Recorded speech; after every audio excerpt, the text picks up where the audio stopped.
soo dhawaada khiyaarta nala socota waxaan maqli jiray niman aarsan uurka habartii ayuu ku jiraa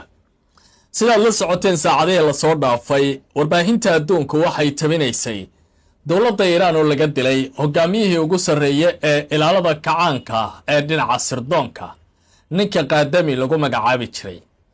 kadib dowladda Iiraan waxa ay ballan qaadeen in ay aarsan doonaan sidaa daraaddeed hadda ra'iisul wasaarihii Israa'iil Benjamin Netanyahu oo hoganaya isla markaana dhahaya waan ka xunnahay waxa ka dhacay Haifa ayaa la tabinayaa dhimashadii dhaawac ayaa ka dhacay weerar lagu qaaday magaalada Haifa taasoo xitaa qasabtay ra'iisul wasaarihii Israa'iil Benjamin Netanyahu inuu ka soo hormuuqdo warbaahinta gobolka bariga dhexe xaaladiisu waa gabadhaclaynaysa lama oga sida ay wax ku dhammaan karaan marka dhinac kasta laga eego qaybna hardanka diblomaasiyadda sidii dagaalka loo jooji lahaa ayaa ka socda dhinac kale diyaargarowgii dagaalkii Trump uu ku baaqay ee furitaankii albaabada jaxiimada ayaa loo diyaargaroobayaa halka kala shakiga uu gaaray meel walba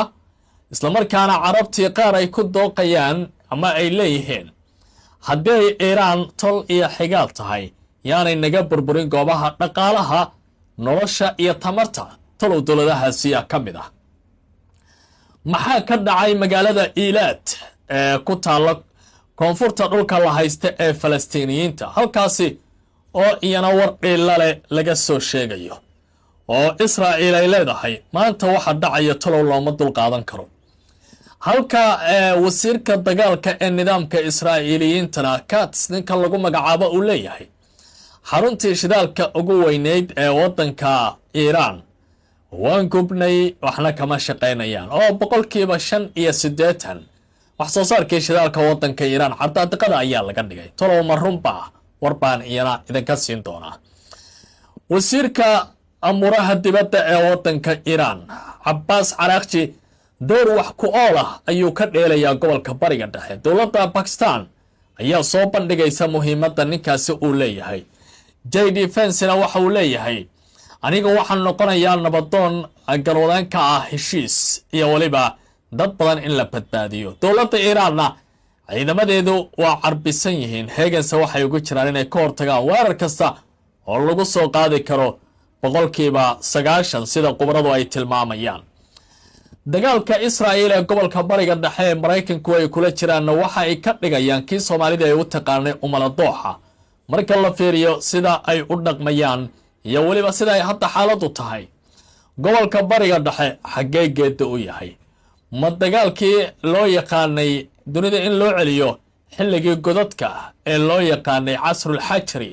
mise waxa dhici doona in usha dhaxda la qabto dowladda Pakistan waxay leedahay rajadu ma xuma saaka markii ay dadku soo kaceen dowladda Iiraan waxay ku dhawaaqday in la dilay sargaalkii dhinaca kacaanka u qaabilsanaa sirdoonka Majid Qadami nin la yiraahdo waxa uu ahaa hogaamiye in ka badan 50 sanadood ka shaqeynayay saaxadda sirdoonka ee wadanka Iiraan geesi birlabaha ayuu ahaa oo aan marnaba ka gorgortamin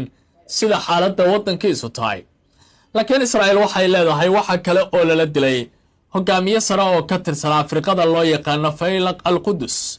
oo kamid ah ilaalada kacaanka waaxdeeda dibadmeerka ah oo wadamada Iiraan ay gacan saarka la leedahay ka difaacaya amniga qaranka ee kacaanka jamhuuriyadaasi ka talinaya hadda se xiisadu waxay u muuqataa inay xaaladu faraha ka baxday markii dowladda Iiraan ay wacad ku martay in ay aarsanayso afna uusan ku koobnaan dhawaqaasi oo ay ficil u bedeleen magaalada Haifa ee 4 qof ayaa ku dhimatay kadib markii gantaalo xoog leh goordhow ay ku garaaceen ciidamada jamhuuriyaddu waxaa durbadiiba warbaahinta Israa'iil ay soo tubisay ra'iisul wasaarihii nidaamkaasi oo gorodda raaricinaya isla markaana ay ka muuqanayso jabka gaaray inaanu qarin karin aad baan uga xunnahay inay 4 qofood naga dhimato ayuu warbaahinta u sheegay maalmihii la soo dhaafay gobollo kala duwan oo kamid ah dhulka Israa'iil ee maamusha ee Falastiiniyiinta laga boobay waxaa ka soo muuqanayay haween iyo carruur habqana oo tilmaamaya inaanay aqbali karin dagaalkan inuu sii ballaarto noloshana ay ku sii adkaato xaaladuna ay sii nuglayso loona baahan yahay nidaamkooda inuu nabadda qaato.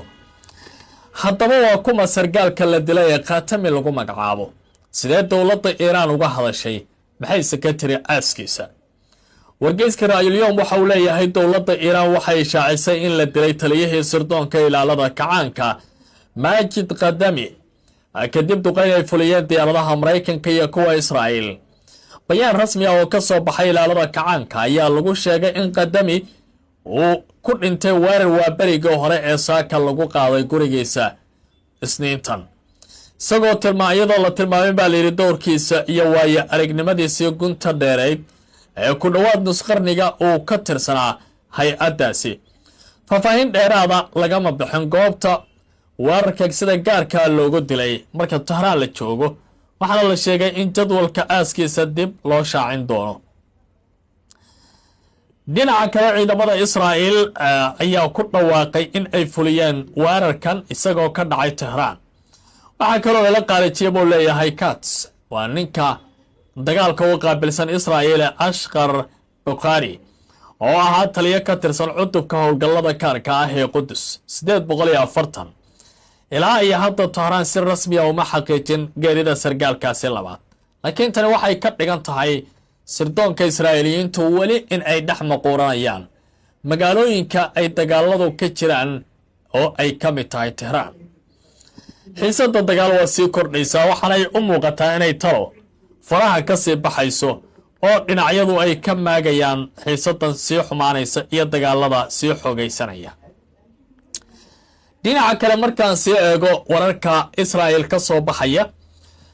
waxay ku dhawaaqayaan in ay burburiyeen xaruntii ugu weyneyd ee wax soo saarka shidaalka ee dowladda Jamhuuriyadda Islaamiga ah ee Iiraan. wasiirka wasaaradda dagaalka ee Katz waxa uu leeyahay xarunta la weeraray waa tan ugu weyn ee batroolka, waxaana ay soo saari jirtay 50% wax soo saarka kheyraadka batroolka ee waddankaasi uu dibadda geeyo. waxaana lagu magacaabaa Usuuliya, waxay ku taallaa koonfurta dalka Iiraan. sidaas ayay hadalkooda ku yidhaahdeen. waxa uu intaa ku daray in Israa'iil ay horay u weerartay xaruntii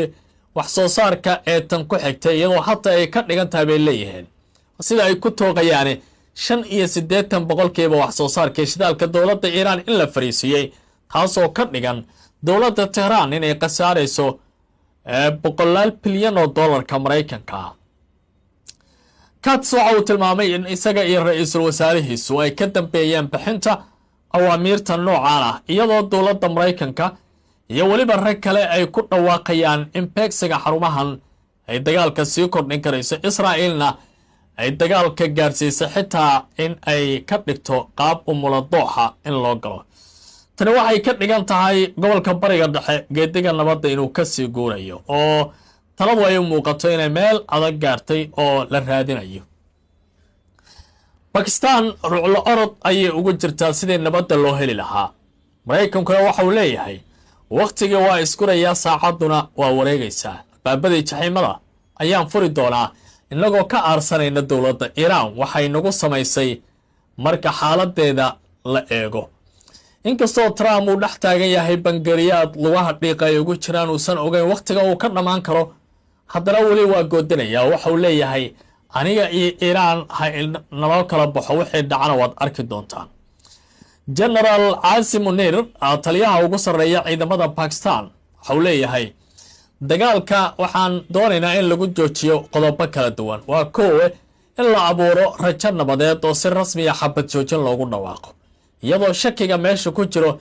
laga saarayo 20 ilaa 15 maalmood oo heshiis rasmi ah lagu gaari doono. Mareykanku waa inuu qaadaa cunaqabataynta buuxda ee hubka dalka Iiraan saaran, halka dowladda Tahraan ay ka tanaasulaysa sameeshashada hubka nuclearka. halkan laguma xusin waxay Israa'iil u dig iyo dam leedahay ee ah gantaalaha dowladda Iiraan oo ay doonayso guud ahaanteedba meesha in laga saaro, taasoo hadda muujinaysa in wax badan ay isbedelayaan marka la eego xiisadda gobolka bariga dhexe oo sii xoogaysanaysa. haddii aan eego wararka ka soo baxaya koonfurta Israa'iil, waxaa la leeyahay halkaasi waxaa dul heehaabaya diyaarado aan duuliyo lahayn, iyadoo dadka guryahooda ay ku carareen. jabhadda gudahana waxay tilmaamayaan in dhawaqa gantaalaha ka diga aan la dhaysan. ururka xisbiga waxa uu leeyahay waxaanu duqaynay bariga halka loo yaqaano khiyaam oo ku taalla koonfurta Lubnaan, halkaasi oo ciidamada Israa'iil ay si gardarraa u soo galeen. Iiraan goor dhaweyd waxay fasaxday sida telefishinkooda uu ku dhawaaqay hadda sida aan ka eegayo Al Jazeera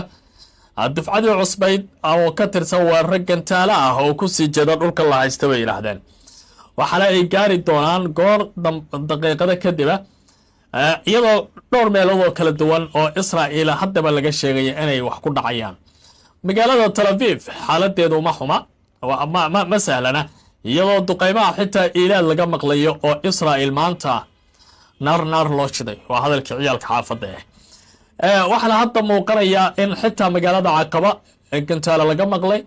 oo halkaas ay dhibaatooyin ka taagan yihiin. waa Jordan ilaad bay kaabiga ku haysaa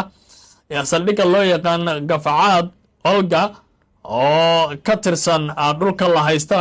75 kilomitirna u jira magaalada la yiraahdo Qadira oo ku taala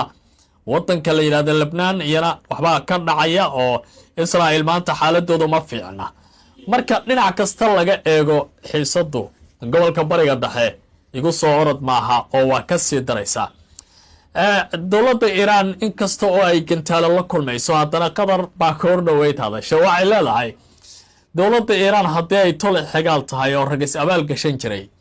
yaanay naga duqayn kaabayaasha korontada, biyaha iyo meelaha wax soo saarka raashinka, waayo dadkeena ayaaba ba'aya ay leeyihiin oo sidii Mareykanka loo dili lahaa ama Israa'iil maaha carabta in loo dilo ee saaxiibayaal naga wareejiya. weli ma cadda xiisada DJ Vance oo ah madaxweyne ku-xigeenka wadanka Mareykanka waxa uu leeyahay nabadda in la qaato wax ay ku dhaanta malaha oo rag gogoshii waa nabad, halka cidda kaliya ee wada hadalka dowladda Iiraan ogolaan karaysa ama diidaysa uu hadda yahay wasiirka amuraha dibadda Dr. Abbas Araghchi. gobolka bariga dhexe waa gebi dhaclaynayaa waxaana uu jaan goyn doonaa sida xaaladda dunida ay isku bedelayso.